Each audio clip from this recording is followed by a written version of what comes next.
When most people think of serial killers, the same names come up over and over again: Ted Bundy, Jeffrey Dahmer, John Wayne Gacy.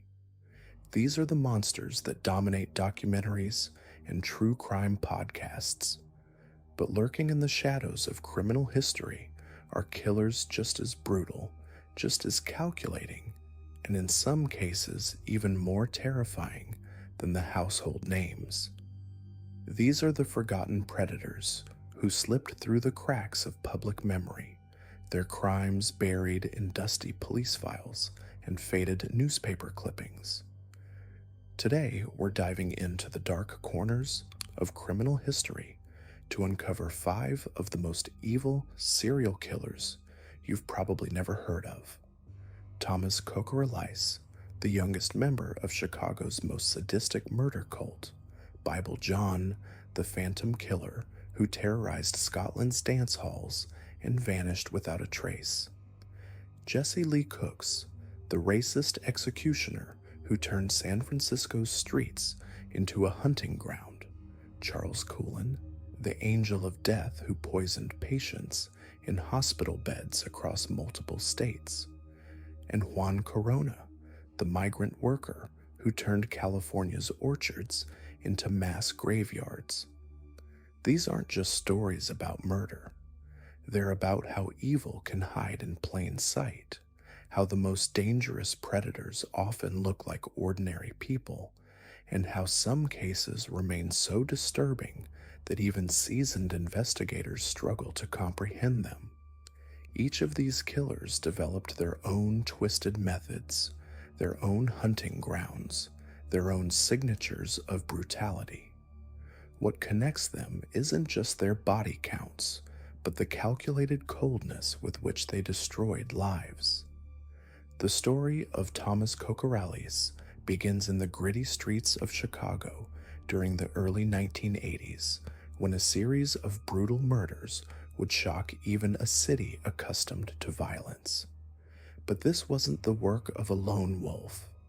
This was something far more sinister, a group of men who came together to form what investigators would later call one of the most depraved murder cults in American history.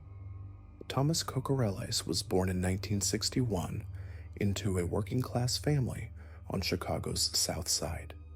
By all accounts, he seemed like a normal kid, maybe a little quiet, maybe a little withdrawn, but nothing that raised any red flags.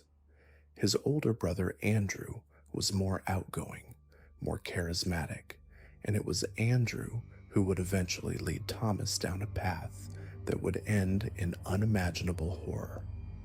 The Kokoralais brothers weren't born killers, they were made.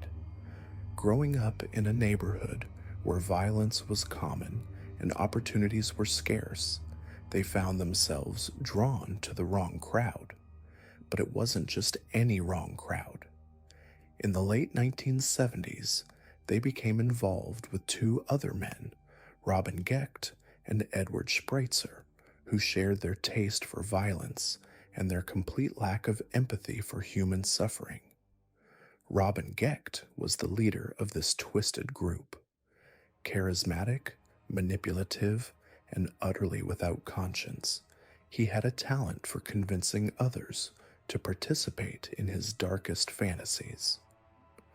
Some investigators believe Gecht may have worked for John Wayne Gacy as a construction worker, possibly learning techniques of predation from one of America's most notorious serial killers. Whether this connection is true or not, Gecht certainly possessed the same ability to blend into society while harboring monstrous desires. The group that would become known as the Chicago Rippers began their killing spree in May of 1981. Their first known victim was Linda Sutton, a 28-year-old nurse who was abducted while walking to her car after her shift at a Chicago hospital. What happened to Linda Sutton was so horrific that even hardened homicide detectives struggled to process the crime scene. The Chicago Rippers didn't just kill their victims, they tortured them, They mutilated them. They performed ritualistic acts of violence that seemed to serve no purpose other than to inflict maximum suffering. The group had developed what they called their satanic rituals, though investigators believe these weren't genuine religious practices, but rather excuses to justify their sadistic impulses. Thomas Kokorolais, despite being the youngest member of the group at just 20 years old, was no reluctant participant. Court records and witness testimony reveal that he was an active and willing participant in multiple murders. He helped lure victims, participated in the torture, and showed no remorse for his actions. The innocence of youth was completely absent from his cold, calculating approach to murder. The group's hunting ground was the streets of Chicago, particularly areas where vulnerable women might be found alone. They targeted sex workers, nurses getting off late shifts, and young women whose disappearances might not be immediately noticed. They used a van to abduct their victims, taking them to a secluded location where they could carry out their torture rituals without interruption.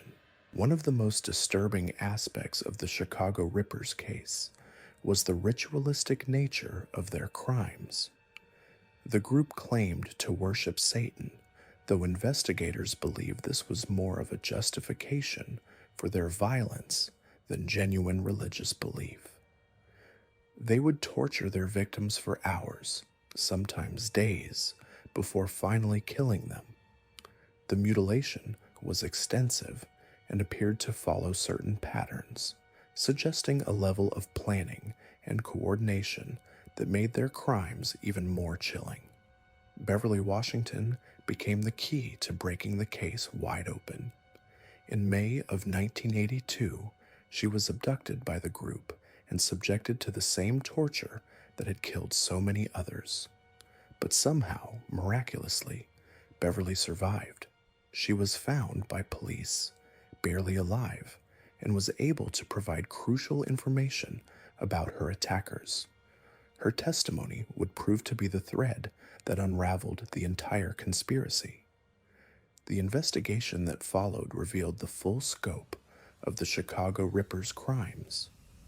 Police discovered that the group had been operating for over a year, during which time they had killed at least 18 people, though the true number may never be known. Some victims were never found. Others were so badly mutilated that identification was impossible. The killing spree had claimed victims across Chicago and its suburbs, leaving a trail of terror that had gone largely unconnected until Beverly Washington's survival. When police finally arrested the 4 men in October of 1982, they found evidence that painted a picture of systematic, organized murder. The group had kept trophies from their victims, including body parts that they claimed were used in their satanic rituals. They had photographs, personal items, and detailed records of their crimes. It was clear that this wasn't random violence, but a carefully orchestrated campaign of terror. During the interrogations, the group's dynamics became clear. Robin Gecht was the leader, the one who planned the attacks and recruited the others. Edward Spreitzer was the muscle, the one who carried out much of the physical violence. Andrew Kokorolais was the facilitator, helping to coordinate the attacks and dispose of evidence. And Thomas Kokorolais, despite his youth, was a full participant in every aspect of their crimes. The trials that followed were among the most disturbing in Chicago's legal history. Evidence presented in court included detailed descriptions of the torture methods used by the group, photographs of crime scenes, and testimony from survivors and families of victims. Thomas Kokorolais showed no remorse throughout the proceedings, often smiling or laughing during testimony about the murders he had committed. In 1984, Thomas Kokorolais was convicted of murder and sentenced to life in prison. His brother Andrew received the death penalty, which was later commuted to life imprisonment. Edward Spreitzer was also sentenced to death, later commuted to life. Robin Gecht, despite being the acknowledged leader of the group, received a sentence of 120 years for rape and attempted murder, as prosecutors were unable to prove his direct involvement in the actual killings. What makes Thomas Kokorolais particularly disturbing isn't just the brutality of his crimes, but his age when he committed them.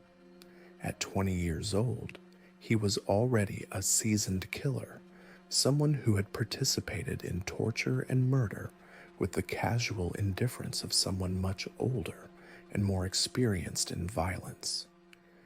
His youth made him in some ways even more frightening than his older accomplices, because it suggested a level of natural cruelty that hadn't been shaped by years of hardship or trauma. The psychological profiles developed during the investigation revealed that Thomas Kokorolais wasn't mentally ill in any traditional sense. He wasn't psychotic or delusional. He was simply someone who enjoyed causing pain and had found others who shared his interests. This made him more dangerous in some ways than killers who acted out of mental illness, because his crimes were the result of choice rather than compulsion. The Chicago Rippers case remains one of the most disturbing examples of group violence in American criminal history. The fact that 4 men could come together and systematically torture and kill so many people challenges our understanding of how evil operates in society. These weren't isolated individuals acting out of madness or desperation. They were a coordinated group that planned their crimes, supported each other's violence, and showed no remorse for their actions. Thomas Kokorolais spent decades in prison, maintaining his innocence despite overwhelming evidence of his guilt.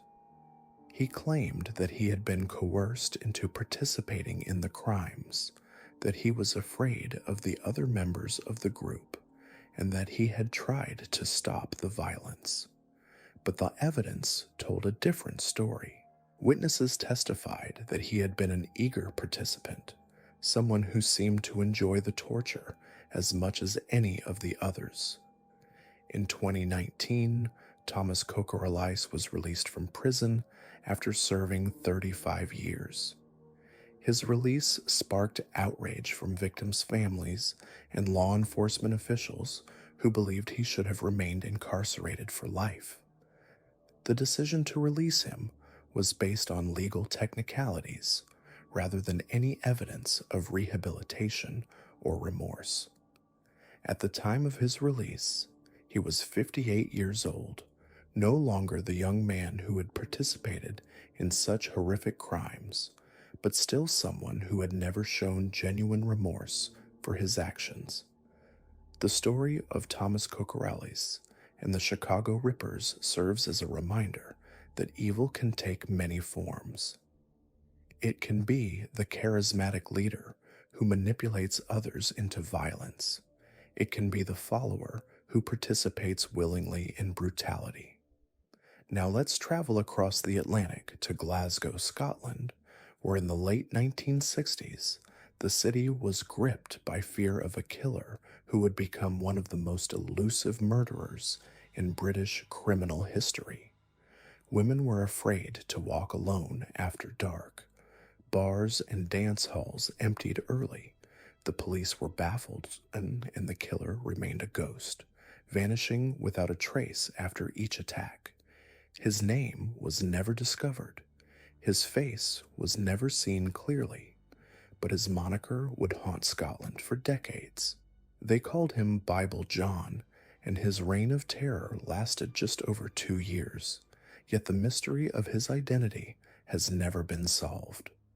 Between 1968 and 1969, three young women were brutally murdered in Glasgow, all after nights out at the Barrowland Ballroom, a popular dance hall in the city's East End.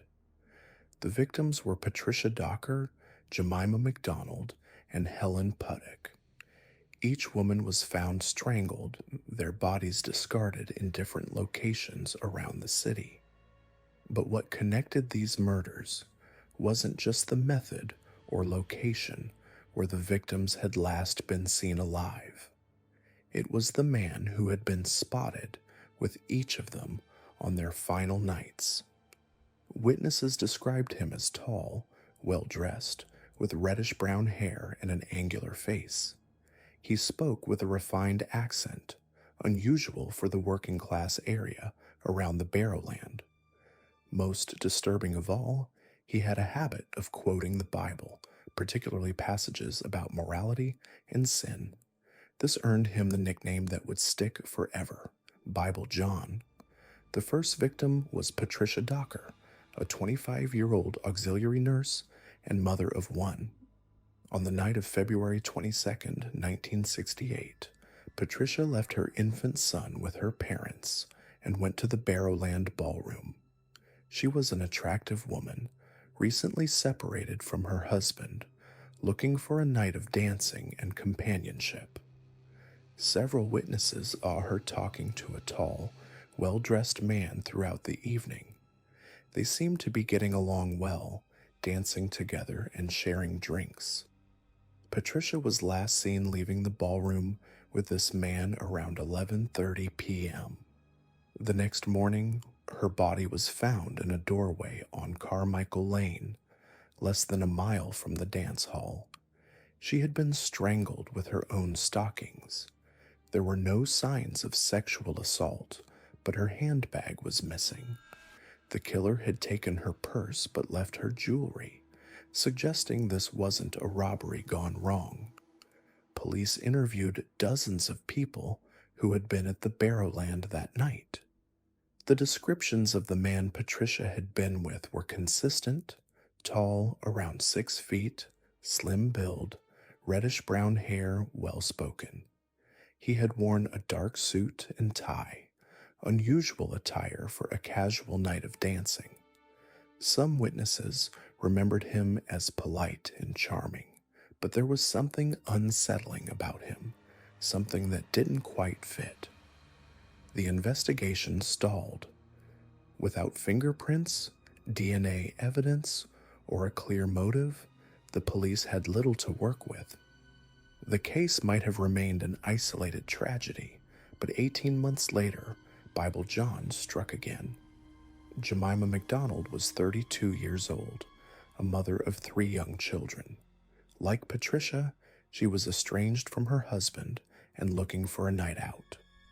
On August 16, 1969, she went to the Barrowland Ballroom with her sister.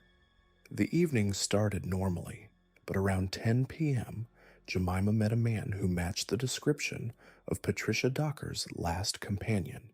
He was tall, well-dressed, with reddish-brown hair and an educated way of speaking. Jemima's sister later told police that the man had been charming, but intense.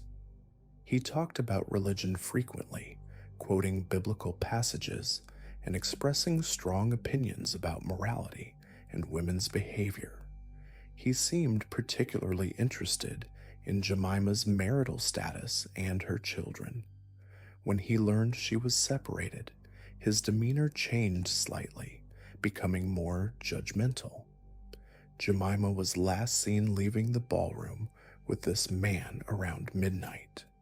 Her body was discovered the next morning in a derelict tenement building, strangled with her own stockings. Like Patricia, she hadn't been sexually assaulted, but her handbag was missing. The similarities between the two murders were impossible to ignore. The police now knew they were dealing with a serial killer. The investigation intensified, with dozens of detectives assigned to the case. They interviewed hundreds of people, followed up on countless tips, and analyzed every piece of evidence. But Bible John remained elusive, a phantom who appeared at the Barrowland, charmed his victims, and vanished into the Glasgow night. The breakthrough came with the third murder, though it would ultimately lead to even greater frustration. Helen Puttock was 29 years old, a mother of two who worked as a furniture polisher. On October 30th, 1969, she went to the Barrowland Ballroom with her sister Jean. It was a decision that would cost Helen her life, but provide the police with their most detailed description of Bible John. The sisters arrived at the dance hall around 9 p.m. Within an hour, they had met two men who matched the now familiar description: tall, well-dressed, with reddish-brown hair. The man who focused his attention on Helen was particularly articulate, speaking with what John later described as an educated accent. He claimed to work in the accounts department of a large company and lived with his mother. What made this encounter different was that John Puttock spent the entire evening observing the man who would become her sister's killer. She noticed his mannerisms, his way of speaking, his opinions, and his strange obsession with biblical morality. He quoted scripture repeatedly, particularly passages about adultery and sin. He expressed strong disapproval of married women who went out dancing without their husbands. The man was well-groomed, almost fastidious in his appearance. His hair was neatly styled, his suit was pressed, and his shoes were polished. He didn't smoke or drink heavily, setting him apart from most men at the dance hall. He seemed educated and cultured, yet there was an underlying tension in his demeanor, a barely contained anger that occasionally surfaced in his conversations about morality. As the evening progressed, the man became more possessive of Helen. He discouraged her from dancing with other men and grew agitated when she socialized with other people. When Helen mentioned her estranged husband, his disapproval became more pronounced. He quoted biblical passages about the sanctity of marriage and the proper role of women. Around 11:30 p.m., Helen decided to leave with the man. John tried to dissuade her sister, sensing something wasn't right about their new companion. But Helen was enjoying the attention and ignored her sister's concerns.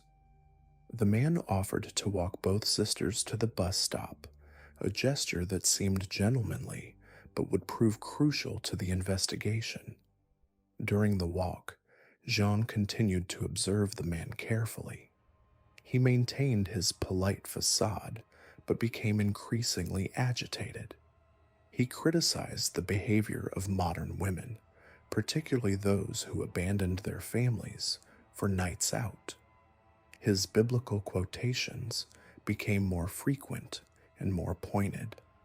When they reached the bus stop, he helped John board her bus but remained on the street with Helen. John Puttock was the last person to see her sister alive, apart from the killer.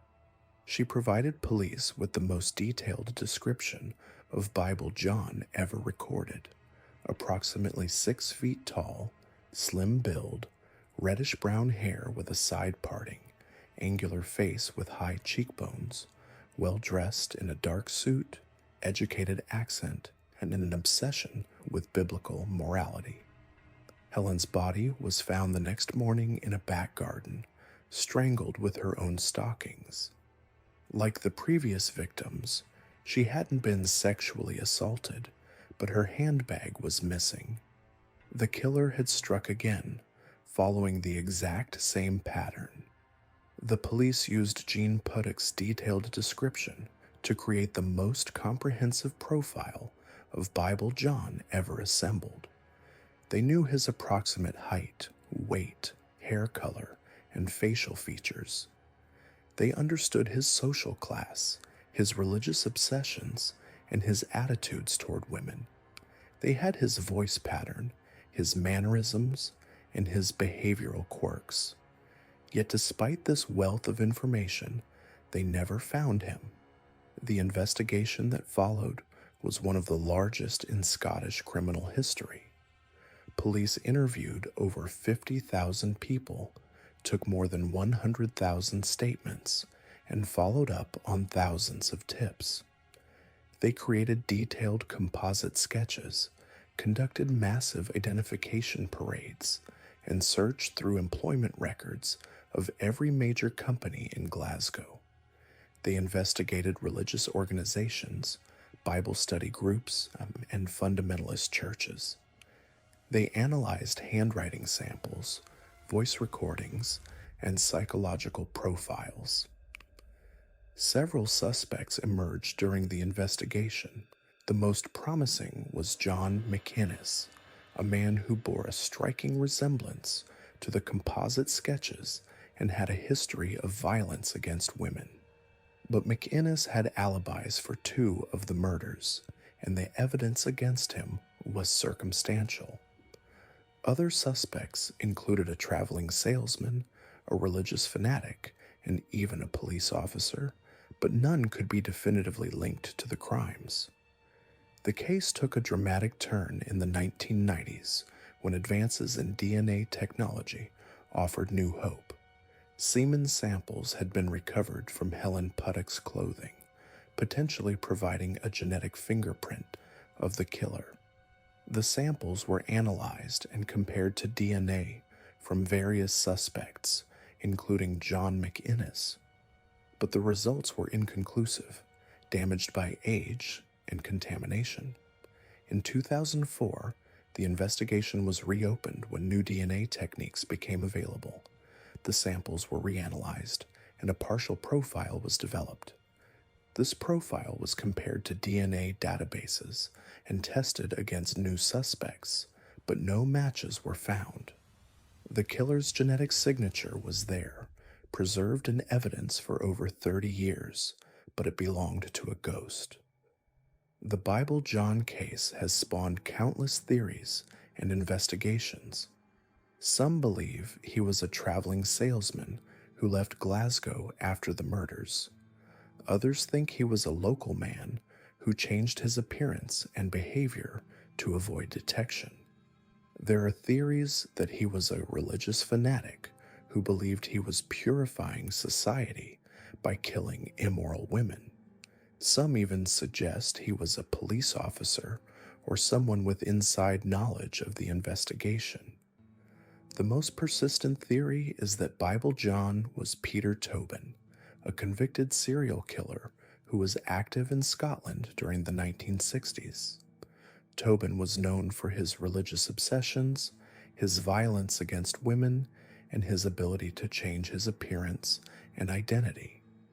He was in Glasgow during the Bible John murders and bore some resemblance to the composite sketches. However, DNA analysis has failed to definitively link Tobin to the crimes, and he has never confessed to being Bible John. What makes the Bible John case so haunting is not just the brutality of the murders, but the killer's ability to blend into society. He wasn't a deranged loner or obvious predator. He was charming, educated, and well-dressed. He could engage in normal conversation, dance, and socialize without raising suspicion. Yet beneath this civilized exterior was a killer who targeted vulnerable women and strangled them with cold efficiency. The religious aspect of his personality adds another layer of disturbing complexity. His biblical quotations weren't random. They were specifically chosen to judge and condemn his victims. He saw himself as a moral arbiter, someone qualified to determine who deserved to live or die, based on their adherence to his twisted interpretation of biblical law. This wasn't random violence. It was calculated punishment carried out by someone who believed he was doing God's work. The impact of the Bible John murders extended far beyond the three known victims. The entire city of Glasgow lived in fear during his active period. Women changed their behavior, avoiding the Barrowland ballroom and other social venues. The murders exposed the vulnerability of single women in a society that already judged them harshly for seeking independence and companionship outside marriage. The case also highlighted the limitations of police investigation techniques in the pre-DNA era. Despite having detailed witness descriptions, extensive physical evidence, and massive resources, the authorities couldn't identify the killer. It was a sobering reminder that some criminals are simply too clever, too careful, or too lucky to be caught by conventional methods. Today, the Bible John case remains officially unsolved. The evidence is still preserved, waiting for new technological breakthroughs that might finally identify the killer. But with each passing year, the chances of solving the case diminish. The killer, if still alive, would be in his 80s or 90s. Most of the witnesses are dead, and the crime scenes have long since been altered or destroyed. The legacy of Bible John lives on in the collective memory of Glasgow and in the nightmares of those who remember the fear he inspired. He represents the ultimate bogeyman, a killer who could be anyone, anywhere, hiding behind a mask of respectability and religious conviction. His story serves as a chilling reminder that evil often wears a human face and speaks in a cultured voice, quoting scripture while planning murder. The three women who died, Patricia Docker, Jemima McDonald, and Helen Puttick, were more than just victims. They were mothers, daughters, and sisters who wanted nothing more than a night of dancing and companionship. Their deaths robbed their children of mothers, their families of loved ones, and society of three human beings who deserved to live full lives. Our third killer takes us from the shadowy world of individual predators to something far more disturbing, a man who used his position of trust to become death itself. Jesse Lee Cooks wasn't just another serial killer lurking in dark alleys. He was part of something bigger, something organized, something that turned an entire neighborhood into a hunting ground. And what makes his story even more chilling is how ordinary he seemed to everyone around him. In the early 1970s, San Francisco was a city in turmoil. The Vietnam War was raging, civil rights tensions were boiling over, and in the midst of all this chaos, a new kind of terror was emerging. People were disappearing, bodies were turning up, and the police had no idea they were dealing with one of the most organized killing sprees in American history. Jesse Lee Cooks was born in 1947 in rural Louisiana into a world that offered him little hope and even less opportunity. His family was poor, his father absent, and by the time he was a teenager, he was already drifting toward trouble. But unlike our previous killers, Jesse wasn't a loner. He was charismatic, intelligent, and had a gift for making people trust him. Those qualities would eventually make him far more dangerous than any solitary predator could ever be. In 1971, Jesse moved to San Francisco, drawn by the promise of a better life. He found work, made friends, and seemed to be building something positive. But beneath that facade, something darker was taking root. He began frequenting the Fillmore district, a predominantly African American neighborhood that had become a center of Black Power activism. It was here that he met a man named Larry Green, and together they would form the core of what would become known as the Death Angels. The Death Angels weren't just random killers, they were part of a larger organization, a twisted offshoot of the Nation of Islam that had turned the concept of racial justice into something horrific. Their mission, as they saw it, was to start a race war by systematically murdering white people. Each killing earned them points in their sick game, with different victims worth different amounts.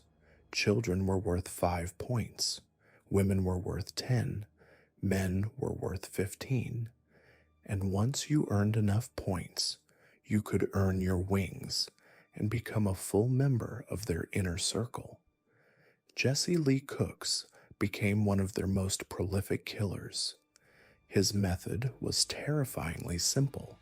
He would approach his victims, often posing as someone in need of help or offering assistance. His friendly demeanor and genuine smile made people drop their guard. They never saw the knife until it was too late. Between October 1973 and April 1974, Jesse and his accomplices terrorized San Francisco in what became known as the Zebra Murders. The first attack happened on October 19, 1973. Richard and Quita Haig, a young white couple, were walking home from dinner when they were approached by several men. The attackers didn't say a word. They simply began hacking at the couple with machetes. Richard was killed instantly, his head nearly severed from his body. Quita survived, but barely, her face and body bearing the scars of that night for the rest of her life. The brutality was shocking, but what made it even more terrifying was how random it seemed. The Haigs weren't robbed. They weren't involved in any criminal activity. They were simply in the wrong place at the wrong time. 3 days later, it happened again. Robert Danzig, a maintenance worker, was waiting for a bus when a man approached him. The man seemed friendly, asking for directions. Danzig turned to help, and that's when the knife went into his back. He collapsed on the sidewalk, bleeding out as his killer walked calmly away. No witnesses came forward.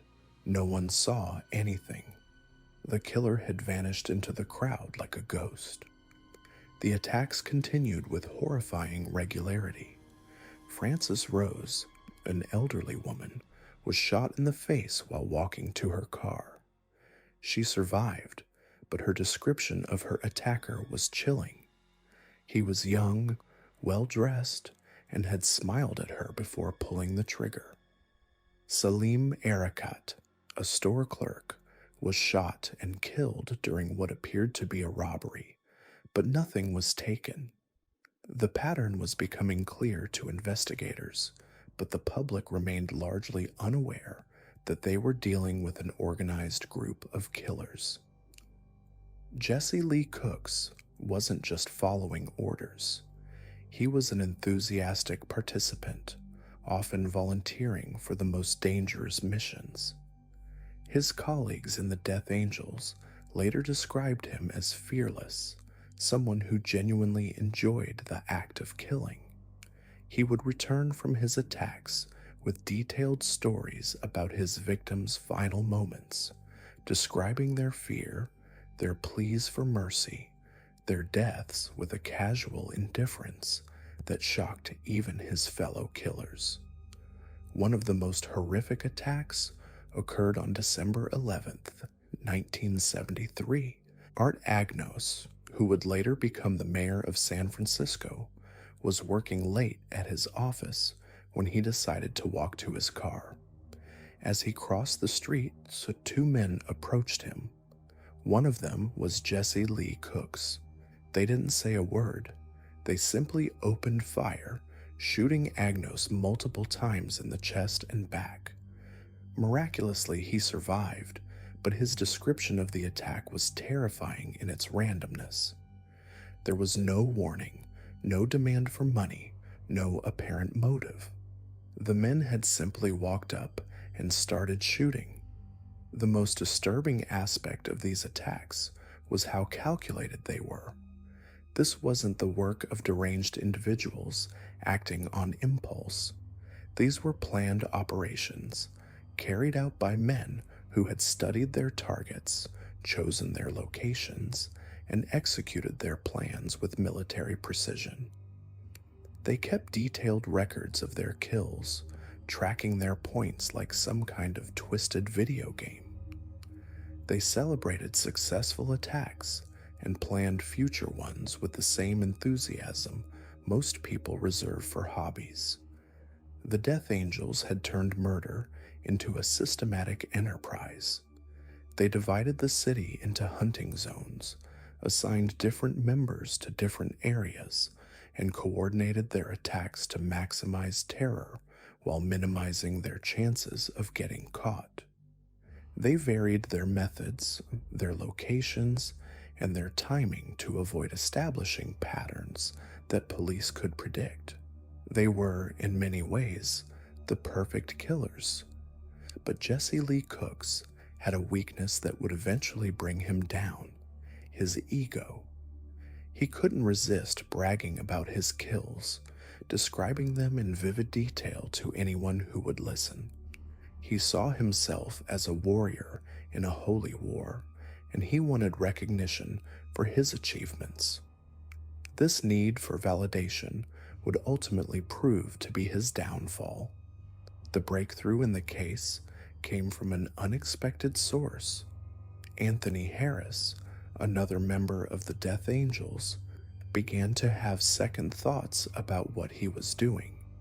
The killings were escalating, becoming more frequent and more brutal, and Harris realized that he was part of something that had spiraled completely out of control.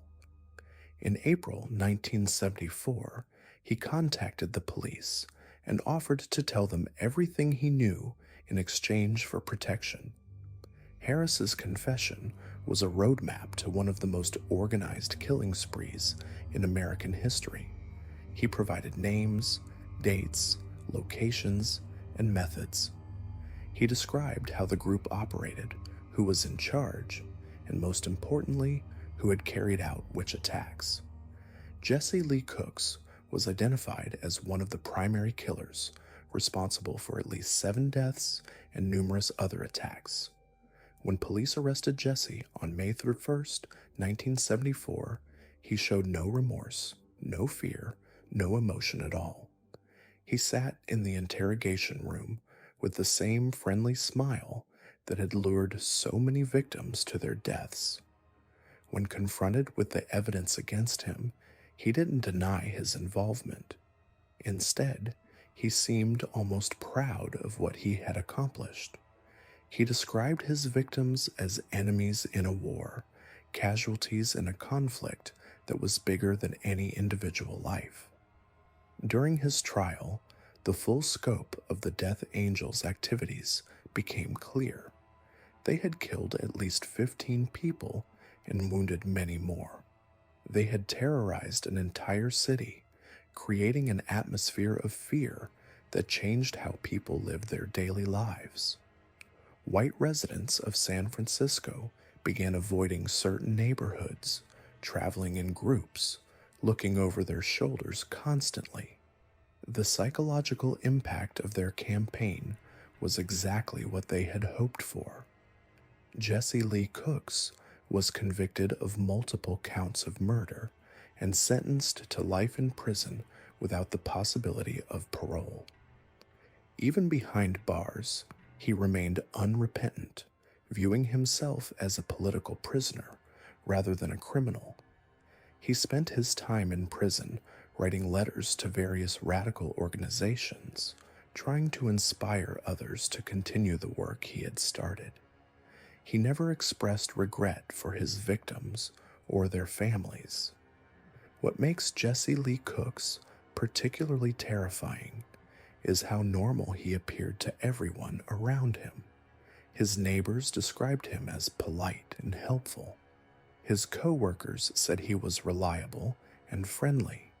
Even his victims, in their final moments, saw him as someone they could trust. He had weaponized the most basic human instinct, the willingness to help a stranger in need, and turned it into a tool for murder. The Death Angels case revealed something disturbing about the nature of organized violence. These weren't madmen acting on impulse. They were rational, intelligent individuals who had convinced themselves that murder was not only acceptable, but necessary. They had created a system that rewarded killing and punished mercy. They had turned one of humanity's greatest sins into a twisted form of religious devotion. Jesse Lee Cooks died in prison in 2021, having served nearly 50 years behind bars. He never showed remorse for his crimes, never acknowledged the pain he had caused, never wavered in his belief that he had been fighting a righteous war. To the end, he remained convinced that his victims had deserved their fate simply because of the color of their skin. The zebra murders changed San Francisco forever. They marked the end of an era of innocence, a time when people could walk the streets without fear of random violence. They showed how quickly a small group of determined killers could terrorize an entire city, how easily trust could be weaponized, and how dangerous it could be when hatred was organized and given a sense of purpose. But perhaps the most chilling aspect of Jesse Lee Cook's story is how easily it could happen again. The ingredients are always there: social tension, racial hatred, charismatic leaders willing to exploit grievances for their own twisted purposes. Moving from the terror of organized killers in San Francisco to the sterile halls of American hospitals, our next case reveals how evil can operate behind the most trusted facade of all. Charles Edmund Cullen appeared to be everything you'd want in a nurse: gentle, soft-spoken, dedicated to his patients. For 16 years, he moved through hospitals across New Jersey and Pennsylvania, earning praise from colleagues and gratitude from families.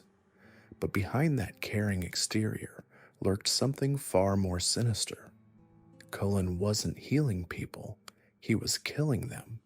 And he did it with a methodical precision that turned medicine into murder. Charles Cullen was born in 1960 in West Orange, New Jersey, the youngest of 8 children.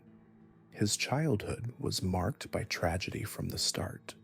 When Charles was just 7 months old, his father died in a bus accident. His mother, overwhelmed and struggling to raise 8 children alone, became distant and often cruel. She died when Charles was 17, leaving him completely alone in the world. Even as a child, Cullen showed disturbing signs. He was withdrawn, had few friends, and displayed an unusual fascination with death. By his teens, he was making suicide attempts, a pattern that would continue throughout his life. In 1978, Cullen enlisted in the Navy, hoping military structure might give his life direction. He served on a submarine, but even there his behavior was erratic. Shipmates later recalled that he seemed detached, almost ghostly. He was discharged in 1984 after a series of incidents, including what appeared to be another suicide attempt. With nowhere else to turn, Cullen decided to become a nurse. It seemed like a noble choice, a chance to help people and find meaning in his troubled life. But for Charles Cullen, nursing school wasn't about learning to heal, it was about learning to kill. Cullen graduated from nursing school in 1987 and immediately began working at St. Barnabas Medical Center in Livingston, New Jersey. On the surface, he was an exemplary employee. He worked the night shift, was always punctual, and never complained about difficult assignments. Patients liked him. He had a gentle bedside manner and seemed genuinely concerned about their welfare. But something else was happening during those quiet night hours, something that wouldn't be discovered for years. Cullen's method was as simple as it was deadly. He used medications that were readily available in any hospital, insulin and digoxin being his favorites. Insulin, when given to a non diabetic patient, causes blood sugar to plummet, leading to coma and death. Digoxin, a heart medication, can cause fatal cardiac arrhythmias when given in the wrong doses. These weren't exotic poisons or complicated schemes. They were common drugs that any nurse would have access to, administered in ways that looked like natural deaths or medical complications. The beauty of Cullen's method, from his twisted perspective, was its invisibility. Hospitals are places where people die regularly. When an elderly patient passed away during the night shift, it was sad but not surprising. When someone with multiple health problems suddenly took a turn for the worse, it seemed like the natural progression of their illness. Cullen chose his victims carefully, targeting patients who were already sick, elderly, or unlikely to be missed. He later claimed he was ending their suffering, acting as an angel of mercy. But investigators would discover that many of his victims were recovering, getting better, with years of life ahead of them. Over the next decade and a half, Cullen moved from hospital to hospital across New Jersey and Pennsylvania. Every time questions arose about unusual death rates or missing medications, he would simply resign and find work elsewhere. The healthcare system, desperate for qualified nurses and reluctant to create legal liability, rarely conducted thorough background checks. Hospital administrators often provided neutral references, happy to see a problem employee leave without the messy business of formal accusations. This system of willful blindness allowed Cullen to continue his killing spree for 16 years. At St. Barnabas, his first workplace, there were whispers about the night shift death rate. Nurses noticed that more patients seemed to die when Cullen was working, but these concerns were dismissed by supervisors. When medications went missing from the pharmacy, Cullen was questioned but never formally disciplined. After 7 years at St. Barnabas, he moved to Warren Hospital in Phillipsburg, New Jersey. The pattern continued. Patients who had been stable would suddenly crash during Cullen's shifts. Family members would arrive in the morning to find their loved ones had died unexpectedly during the night. At Warren Hospital, Cullen's behavior became more erratic. He was caught accessing the medical records of patients who weren't under his care. He was found in patient rooms where he had no business being. Medications continued to disappear, but instead of launching a formal investigation, the hospital encouraged Cullen to resign. They even agreed to provide a positive reference, desperate to avoid the scandal and potential lawsuits that would come with admitting they had employed someone they suspected of harming patients. From Warren, Cullen moved to Hunterdon Medical Center, then to Morristown Memorial Hospital, then to Liberty Nursing and Rehabilitation Center. At each facility, the same pattern emerged: unexplained deaths during his shifts, missing medications, concerns from other staff members that were either ignored or handled quietly. Cullen seemed to have an uncanny ability to sense when suspicion was building. He would become increasingly agitated, make more suicide attempts, and eventually resign before formal accusations could be made. The most chilling aspect of Cullen's crimes wasn't just their number, but their randomness. He didn't target people who had wronged him or patients who were particularly difficult. He killed because he enjoyed the power over life and death.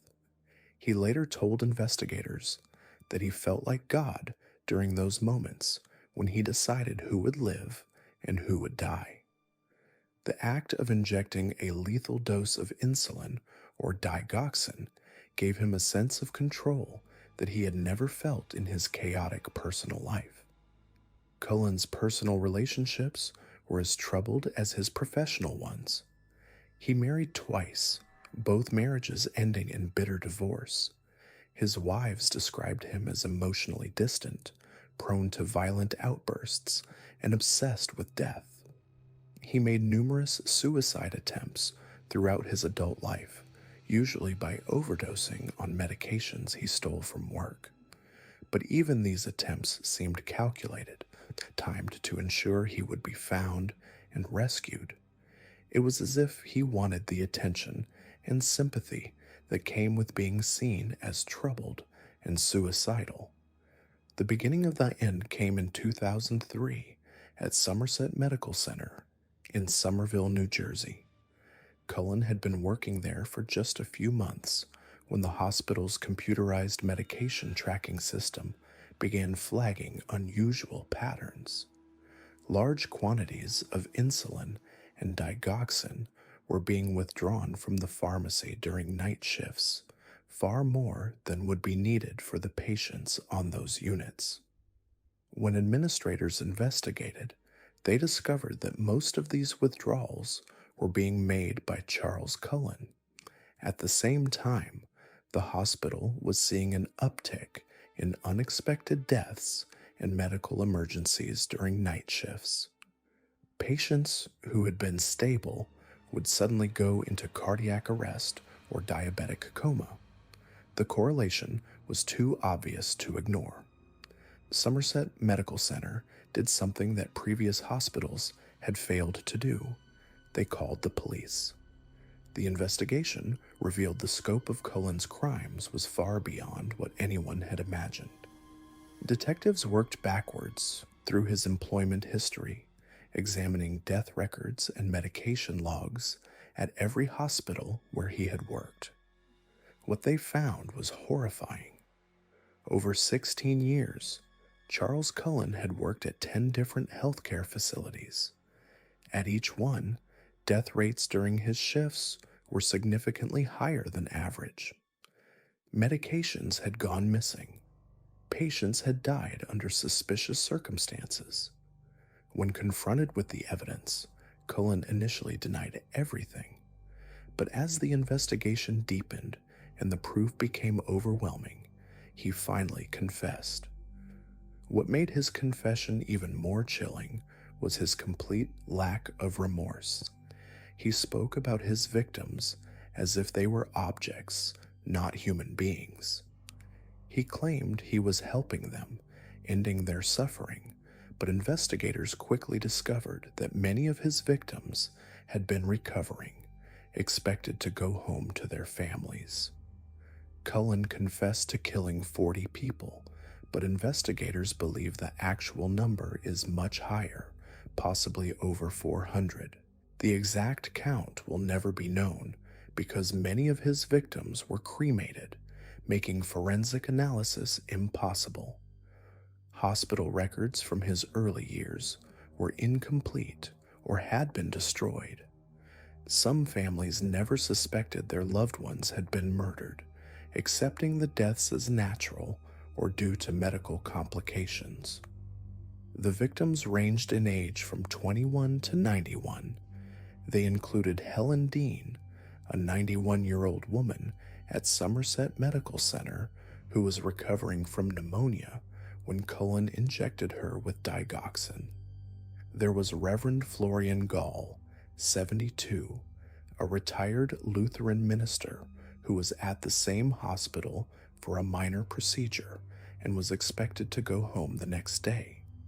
At Liberty Nursing and Rehabilitation Center, Cullen killed multiple elderly residents, including Joyce Mangini, who had been making good progress in her rehabilitation after a stroke. Each murder was carried out with the same cold calculation. Cullen would wait until the late hours of his shift, when the hospital was quiet and there were fewer staff members around.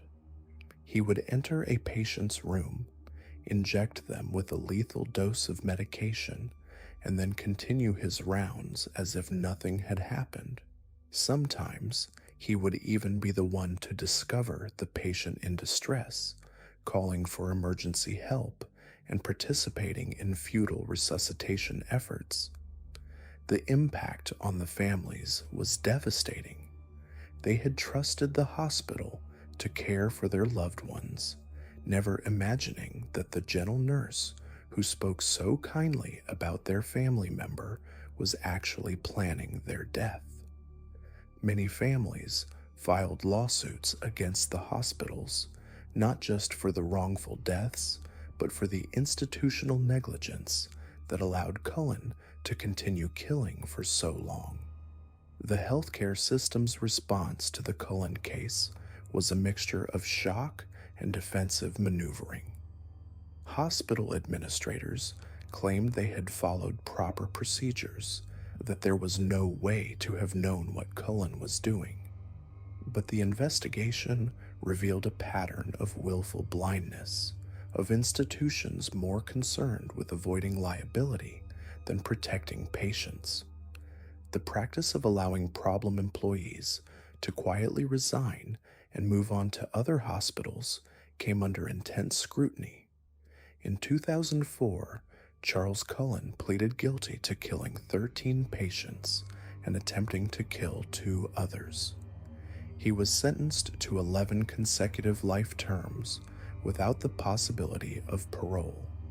As part of his plea agreement, he was required to cooperate with investigators to help identify additional victims. Even then, his cooperation was limited and self-serving. He would admit to murders only when presented with overwhelming evidence, and he showed no genuine remorse for his actions. During his sentencing, family members of his victims were allowed to address the court. Their words were heartbreaking and furious. They spoke of grandparents who had been looking forward to family gatherings, of fathers who had been making recovery plans, of mothers who had been planning to return home. All of these lives were cut short, not by illness or accident, but by a man who had taken an oath to do no harm. Today, Charles Cullen sits in New Jersey State Prison, serving multiple life sentences. He rarely grants interviews and has shown no interest in explaining his actions beyond the superficial claim that he was ending suffering. Psychiatrists who have examined him describe a man with severe personality disorders, someone who found meaning and purpose in the act of killing. He represents one of the most prolific serial killers in American history, and certainly the most successful healthcare serial killer ever identified. The Cullen case led to significant changes in how hospitals track medications and monitor unusual death patterns. Many states now require healthcare facilities to report suspicious deaths to law enforcement rather than handling investigations internally. Background check procedures were strengthened to prevent problem employees from simply moving from one facility to another. But critics argue that these changes, while important, came too late for Cullen's victims. What makes Charles Cullen so terrifying is how ordinary he appeared. He wasn't a wild-eyed maniac or an obviously disturbed individual. He was a quiet, competent nurse who worked night shifts and avoided attention. Patients and families trusted him because he wore scrubs and carried a stethoscope, because he worked in a place dedicated to healing. That trust, that assumption that healthcare workers are there to help, was the perfect cover for his crimes. The case also highlighted the vulnerability of hospital patients, particularly those who are elderly, seriously ill, or alone. These patients depend entirely on their caregivers for survival. They cannot advocate for themselves, cannot question unusual medications or procedures, cannot escape if they sense danger. Cullen exploited this vulnerability with cold precision, targeting those who were least able to defend themselves. Perhaps most disturbing of all is the realization that Cullen operated successfully for 16 years, not because he was particularly clever or sophisticated, but because the system allowed it. Hospital administrators who suspected problems chose to look the other way. Colleagues who noticed unusual patterns convinced themselves it was just coincidence. Families who questioned unexpected deaths were told that these things happen in hospitals. The conspiracy of silence that protected Cullen wasn't malicious, but it was deadly. Charles Cullen's crimes remind us that evil often wears the most trusted faces, carries the most respected titles, and operates in the places we feel safest. He turned the healing profession into an instrument of death, betraying not just his victims, but the fundamental trust that holds our healthcare system together. As the 1980s dawned in California's Central Valley, a region known for its sprawling farms and migrant workers, authorities began uncovering a horror that would shake the agricultural community to its core. Bodies were being discovered in shallow graves along the Feather River, all bearing the marks of a methodical killer who preyed on society's most vulnerable. The man behind these murders was Juan Corona, a labor contractor who had earned the trust of countless migrant workers before systematically destroying their lives. Juan Vallejo Corona was born in Mexico in 1934, one of 6 children in a family that struggled against grinding poverty. Like millions of others, he crossed into the United States, seeking the promise of better opportunities, eventually settling in the fertile farmlands of Northern California. By the 1960s, Corona had established himself as a labor contractor in Yuba City, a position that gave him considerable power within the migrant worker community. He was responsible for recruiting workers, transporting them to job sites, and ensuring they had basic accommodations. To the outside world, he appeared to be a successful businessman who had achieved the American dream. But beneath this veneer of respectability, Corona harbored a deep resentment toward those he considered beneath him. Despite his own humble origins, he had developed a twisted sense of superiority over the transient workers who depended on him for employment. These men, mostly Mexican and Filipino laborers, lived precarious lives with little documentation and few people who would notice if they disappeared. Corona recognized this vulnerability and began to exploit it in the most horrific way imaginable. The killings began in the late 1960s, though the exact start date remains unclear due to Corona's careful selection of victims. He targeted men who were isolated, often undocumented, and unlikely to be reported missing quickly. Many were elderly or disabled, making them even more defenseless against his attacks. Corona would approach these men with offers of work or shelter, gaining their trust before leading them to remote locations where he would kill them with a machete or hatchet. The brutality of these murders was shocking even by the standards of violent crime, with victims suffering multiple deep wounds to their heads and torsos. What made Corona's crimes particularly insidious was how he used his position of authority within the migrant community. As a labor contractor, he was seen as someone who could provide opportunities and security to desperate men. Workers would eagerly accept his offers of employment, having no reason to suspect that the man who promised them honest work was actually luring them to their deaths. This betrayal of trust added an extra layer of cruelty to already heinous crimes. Corona's method of disposal was as calculated as his selection of victims. He would bury the bodies in shallow graves along the Feather River and in orchards throughout Sutter County. These locations were chosen for their isolation and the soft soil that made digging easier.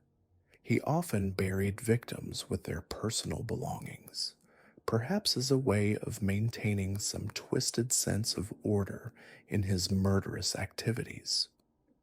Some bodies were found wrapped in blankets or plastic sheeting, suggesting Corona took time to prepare them for burial rather than simply dumping them hastily. The sheer scale of Corona's killing spree only became apparent in May 1971 when a Japanese peach farmer discovered the first body while working his orchard. The victim had been buried in a shallow grave, and the discovery prompted a massive investigation that would uncover one of the largest serial killing cases in American history. Over the following weeks, authorities discovered 25 bodies buried in and around Yuba City, all showing similar patterns of violence and disposal. The investigation revealed the systematic nature of Corona's crimes. Many victims had been killed with the same type of weapon, buried at similar depths, and showed evidence of having been murdered at roughly the same location before being transported to their burial sites. This level of organization distinguished Corona from many other serial killers, suggesting he had developed an efficient process for murder and disposal that allowed him to kill repeatedly without detection. As evidence mounted against Corona, a disturbing picture emerged of a man who had compartmentalized his life with chilling effectiveness. During the day, he conducted his legitimate labor contracting business, interacting normally with clients and workers. At night, he would hunt for victims among the very population he claimed to serve. This dual existence allowed him to continue killing for years while maintaining the facade of a respectable businessman. The trial of Juan Corona became one of the most sensational criminal cases of the 1970s. Prosecutors painted a picture of a cold-blooded killer who had exploited his position of trust to commit mass murder. The evidence against him was overwhelming, including personal belongings of victims found in his possession, witness testimony placing him with several victims before their disappearances, and forensic evidence linking him to the burial sites. Corona's defense team attempted to argue that he was mentally ill, but the systematic nature of his crimes suggested careful planning rather than impaired judgment. In 1973, Corona was convicted of 25 counts of first-degree murder and sentenced to 25 life terms in prison. The conviction brought some measure of justice for the victims and their families, though many questions remained unanswered. Investigators suspected that Corona had killed more people than the 25 for which he was convicted, but additional victims were never discovered or definitively linked to him. The Corona case exposed serious flaws in how society treated migrant workers and other vulnerable populations. Many of his victims had lived on the margins of society, with few resources and little protection from predators like Corona. Their deaths highlighted the need for better support systems and oversight of labor contractors who held significant power over desperate workers.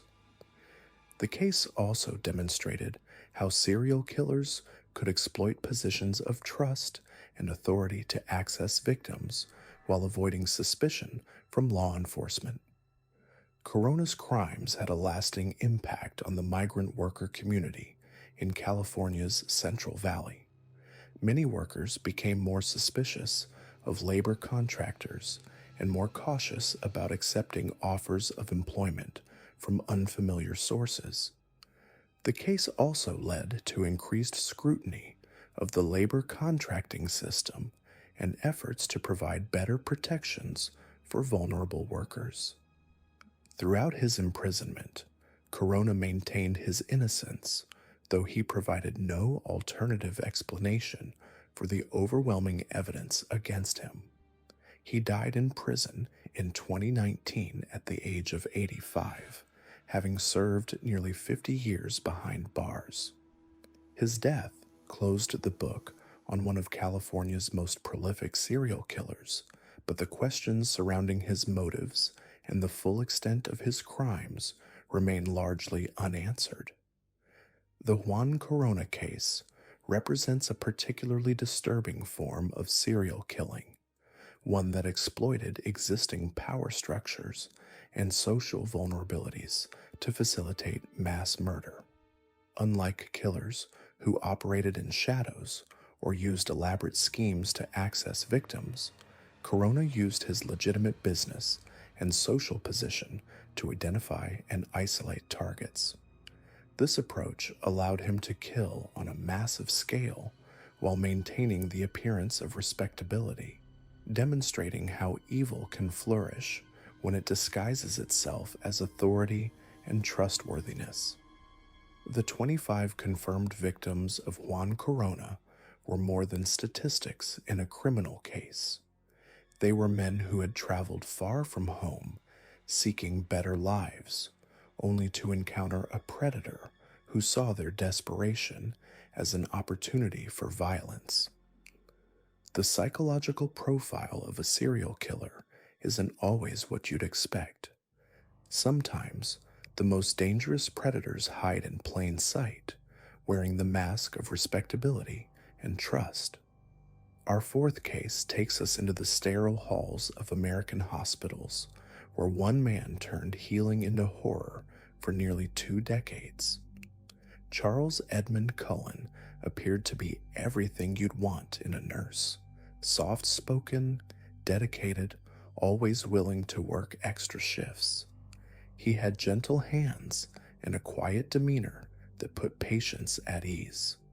But behind that caring facade was a calculating killer who would become one of the most prolific serial killers in American history. Born in West Orange, New Jersey in 1960, Cullen's childhood was marked by tragedy and instability. His father died when he was just 7 months old, leaving his mother to raise 8 children alone. The family struggled financially, moving frequently, never quite finding their footing. By the time Cullen reached adolescence, the cracks were already showing. He was withdrawn, prone to depression, and began exhibiting disturbing behavior that his family either ignored or failed to recognize as warning signs. At 17, Cullen made his first documented suicide attempt, taking an overdose of medication. It wouldn't be his last. Throughout his life, he would attempt suicide numerous times, a pattern that should have raised red flags, but somehow never did. After high school, he briefly served in the Navy, but was discharged after another suicide attempt. It was then that he found his calling, or rather his hunting ground. In 1987, Cullen graduated from nursing school and began working at St. Barnabas Medical Center in Livingston, New Jersey. To his colleagues, he seemed like a model employee. He was knowledgeable about medications, attentive to patients, and never complained about difficult assignments. What they didn't know was that Cullen had found the perfect environment for his dark compulsions. The first suspicious death occurred just months after Cullen started working. A patient who had been recovering well suddenly went into cardiac arrest and died. Then another and another. The deaths were sporadic enough that no one immediately connected them, and when they did raise concerns, Cullen was always there with a reasonable explanation. He was, after all, often working in the ICU where deaths weren't uncommon. But Cullen wasn't content to let nature take its course. He was actively hastening death, using his medical knowledge and access to lethal drugs to kill patients in ways that often went undetected. His weapon of choice was digoxin, a heart medication that in large doses could cause fatal cardiac arrhythmias. He also used insulin to induce fatal hypoglycemic episodes and various other medications that could be easily explained away as complications from the patient's underlying condition. What made Cullen particularly dangerous was his mobility. When suspicions began to mount at one hospital, he would simply move to another. Over the course of 16 years, he worked at 10 different medical facilities across New Jersey and Pennsylvania. Each time, he left behind a trail of unexplained deaths, but the fragmented nature of the healthcare system meant that no one was connecting the dots. The hospitals themselves were complicit in this deadly game of musical chairs. When Cullen resigned from positions, often under suspicious circumstances, his former employers would provide neutral references or simply confirm his dates of employment. They were more concerned about avoiding liability than preventing future harm. This institutional negligence allowed Cullen to continue killing for over a decade and a half. At Somerset Medical Center in Somerville, New Jersey, Cullen's killing spree reached its peak. Between 1999 and 2003, he murdered at least 13 patients, though the actual number may be much higher. His victims ranged in age from 21 to 91, and they included both men and women with various medical conditions. What they all had in common was that they were vulnerable, dependent on their caregivers for survival, and they trusted the man who was supposed to be helping them heal. One of his victims was Reverend Florian Gall, a 68-year-old Catholic priest who was admitted for a routine procedure. Gall was expected to make a full recovery, but during the night shift when Cullen was on duty, the priest suddenly went into cardiac arrest and died. The family was devastated, but they trusted the medical explanation they were given. They had no reason to suspect that their loved one had been murdered. Another victim was Jin Kyung Han, a 40-year-old mother of two who was admitted for complications from diabetes. She was stable and improving when Cullen administered a lethal dose of insulin, sending her into irreversible shock. Her husband and children were left to grieve what they believed was a tragic medical complication, never knowing that their wife and mother had been deliberately killed. Cullen chose his victims carefully. He targeted patients who were already ill, whose deaths could be easily attributed to their underlying conditions. He avoided patients who had family members constantly at their bedside, preferring those who were alone or whose visitors had gone home for the night. This calculated approach allowed him to kill for years without detection.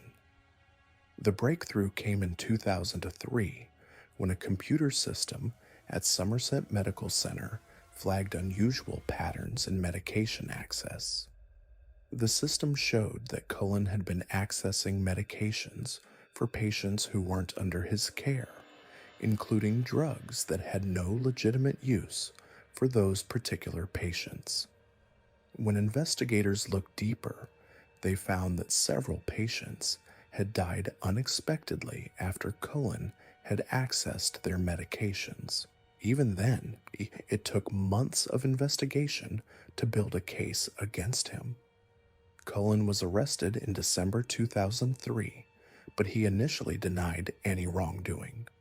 It was only when faced with overwhelming evidence and the possibility of the death penalty that he finally confessed. What followed was one of the most chilling confessions in criminal history. Cullen admitted to killing patients, but his explanations were inconsistent and self-serving. Sometimes he claimed he was ending their suffering, acting as an angel of mercy. Other times, he said he was simply responding to voices in his head or acting on impulse. The truth was likely far simpler and more disturbing.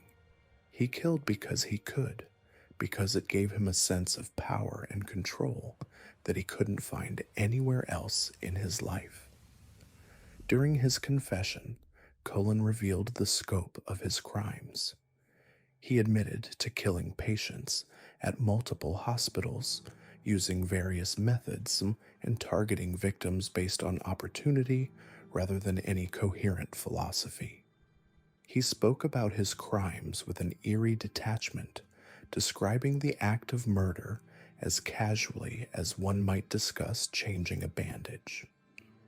The investigation that followed Cullen's arrest revealed the full extent of the healthcare system's failure. Hospital administrators had suspected him of wrongdoing for years, but had chosen to quietly let him resign rather than report their concerns to authorities. Nursing supervisors had noticed unusual patterns in patient deaths, but had failed to investigate thoroughly. The system that was supposed to protect patients had instead protected a killer. Cullen ultimately pleaded guilty to murdering 29 patients and attempting to murder 2 others, though investigators believe the actual number of victims could be as high as 400. The uncertainty exists because many of his crimes occurred years before his arrest, and medical records from that time are incomplete or have been destroyed. Some victims were cremated before autopsies could be performed, and others were buried without their families ever knowing they had been murdered. In 2006, Cullen was sentenced to 11 consecutive life terms without the possibility of parole. He was sent to New Jersey State Prison, where he remains today. He has granted few interviews over the years, and when he has spoken, his explanations for his crimes have been inconsistent and unconvincing. He seems to enjoy the attention his case has generated, but he has never shown genuine remorse for the lives he destroyed. The Cullen case exposed serious flaws in the healthcare system that persist to this day. Hospitals are still reluctant to report suspicious activity by employees, fearing litigation and bad publicity. Background checks for healthcare workers remain inadequate, and there is no national database to track healthcare workers who have been disciplined or fired for misconduct. These systemic failures mean that another Charles Cullen could be operating in hospitals today, and we might not know until it's too late. The families of Cullen's victims have struggled to find closure. Many have filed lawsuits against the hospitals where their loved ones were killed, arguing that institutional negligence enabled the murders. Some have won significant settlements, but no amount of money can bring back the people they lost or erase the knowledge that their family members were deliberately killed by someone they trusted. What makes the Cullen case particularly disturbing is how it perverts the fundamental trust that exists between patients and healthcare providers. When we're sick and vulnerable, we place our lives in the hands of doctors and nurses, trusting that they will do everything possible to help us heal. Cullen exploited that trust in the most heinous way possible, using his position of authority and access to kill those who were most dependent on his care. The case also highlights how serial killers can adapt their methods to their environment.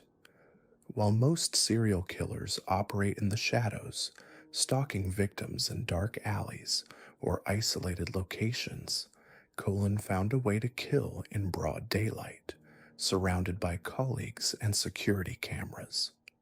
His medical training gave him knowledge of how to kill efficiently and discreetly, and his professional reputation provided him with the perfect cover. Charles Cullen represents a terrifying evolution in serial killing, one that exploits the vulnerabilities of modern institutions and the trust we place in professional caregivers.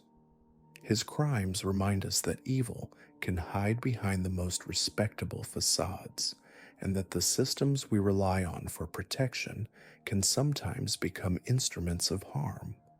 What made Charles Cullen's crimes so particularly sinister wasn't just the scale, but the systematic way he evolved his methods over time. In his early years as a killer, Cullen relied on crude approaches, administering overdoses of insulin that would sometimes be detected during autopsies. But as the years passed and his confidence grew, he became increasingly sophisticated. He began using drugs like digoxin, a heart medication that, when given in lethal doses, could mimic natural cardiac events. The beauty of digoxin, from a killer's perspective, is that it's often present in elderly patients naturally, making overdoses difficult to detect without specific testing that most hospitals didn't routinely perform. Cullen's knowledge of hospital protocols became his greatest weapon. He understood which medications were monitored closely and which weren't.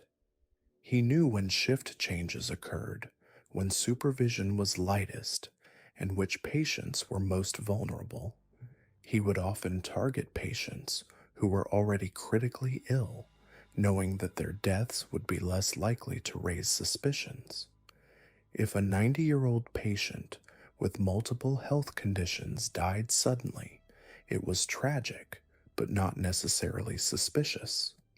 Cullen exploited this expectation of death in healthcare settings to mask his murders. But perhaps most chilling was how Cullen used his reputation as a caring nurse to gain access to victims. Colleagues consistently described him as compassionate, someone who would volunteer for extra shifts and seemed genuinely concerned about patient welfare. This persona wasn't entirely fabricated. Cullen did show moments of genuine care, which made his crimes even more psychologically complex. He would sometimes attempt to save patients he had poisoned, creating dramatic scenes where he appeared to be fighting desperately to preserve life.